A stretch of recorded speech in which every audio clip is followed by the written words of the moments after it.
அம்மாவுக்கு தோல் எடுத்து கொடுக்குறான். உனக்கு என்ன பிரச்சனை? அது அவரை மூடு மாறிடும். இல்லைனா அப்படியே வந்து இருக்கட்டும்.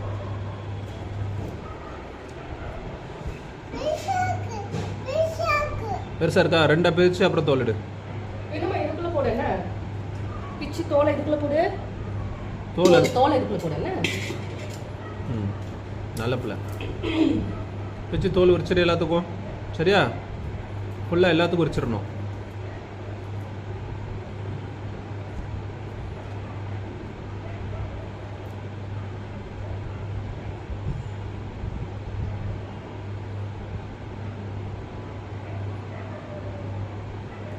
உரிச்சிட்டல? சரி, தோல் மட்டும் இதில் போட்டுறேண்ணா. சரி, நல்ல பிள்ளை.